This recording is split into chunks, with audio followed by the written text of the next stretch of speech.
ಮೊದಲನೆಯ ಪ್ರಶ್ನೆ, ಕರ್ನಾಟಕ ರಾಜ್ಯದ ಹಣಕಾಸು ಹೊಣೆಗಾರಿಕೆ ಕಾಯ್ದೆಯ ಪ್ರಕಾರ ರಾಜ್ಯದ ಹಣಕಾಸು ಕೊರತೆ ಫಿಸ್ಕಲ್ ಡೆಫಿಸಿಯಟ್ ಶೇಕಡ ಎಷ್ಟು ಮಿತಿಯೊಳಗೆ ಇರಬೇಕು? ಆಪ್ಷನ್ ಎ ಶೇಕಡ 2, ಆಪ್ಷನ್ ಬಿ ಶೇಕಡ 3, ಆಪ್ಷನ್ ಸಿ ಶೇಕಡ 4, ಆಪ್ಷನ್ ಡಿ ಶೇಕಡ 5.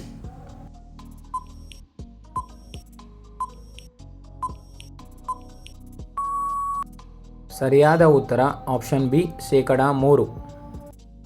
ಎರಡನೆಯ ಪ್ರಶ್ನೆ, ಕರ್ನಾಟಕ ಬಜೆಟ್ನಲ್ಲಿ ಪ್ರೈಮರಿ ಡೆಫಿಸಿಟ್ ಎಂದರೆ ಏನು?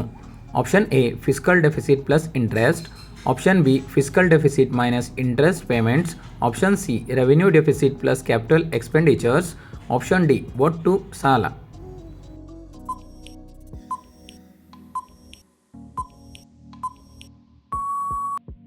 ಸರಿಯಾದ ಉತ್ತರ option B fiscal deficit minus interest payments. ಮೂರನೆಯ ಪ್ರಶ್ನೆ, ಔಟ್ಕಮ್ ಬಜೆಟ್ ಎಂಬುದು ಯಾವ ವಿಷಯವನ್ನು ಅಳೆಯಲು ಬಳಸಲಾಗುತ್ತದೆ? ಆಪ್ಷನ್ ಎ ಹಣಕಾಸಿನ ಕೊರತೆ, ಆಪ್ಷನ್ ಬಿ ಯೋಜನೆಗಳ ಪರಿಣಾಮಕಾರಿತ್ವ, ಆಪ್ಷನ್ ಸಿ ತೆರಿಗೆ ಸಂಗ್ರಹ, ಆಪ್ಷನ್ ಡಿ ಸಾಲದ ಮಟ್ಟ.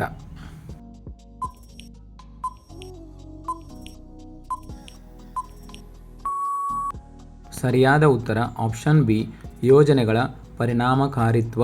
ಕೊನೆಯ ಪ್ರಶ್ನೆ, ಕರ್ನಾಟಕ ರಾಜ್ಯದ ಆದಾಯದಲ್ಲಿ ಓನ್ ಟ್ಯಾಕ್ಸ್ ರೆವೆನ್ಯೂಗೆ ಸೇರದದ್ದು ಯಾವುದು? Option A GST, option B excise duty, option C stamp duty, option D grant in aid from ಕೇಂದ್ರ ಸರ್ಕಾರ.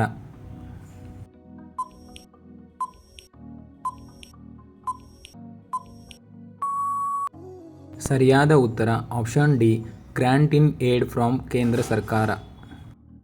ಐದನೆಯ ಪ್ರಶ್ನೆ, ಫಿಸ್ಕಲ್ ಡೆಫಿಸಿಟ್ ಅನ್ನು ಸರಿಯಾಗಿ ವ್ಯಾಖ್ಯಾನಿಸಿದರೆ ಯಾವುದು? ಆಪ್ಷನ್ ಎ ಒಟ್ಟು ಆದಾಯ ಮೈನಸ್ ಒಟ್ಟು ವೆಚ್ಚ, option B revenue receipt minus revenue expenditure, option C ಒಟ್ಟು ವೆಚ್ಚ minus total income plus non ಡೆಬ್ಟ್ receipts, option D capital expenditure ಮಾತ್ರ.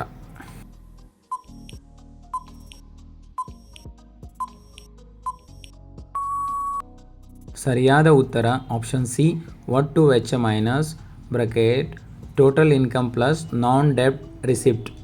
Thank you for all watching this video.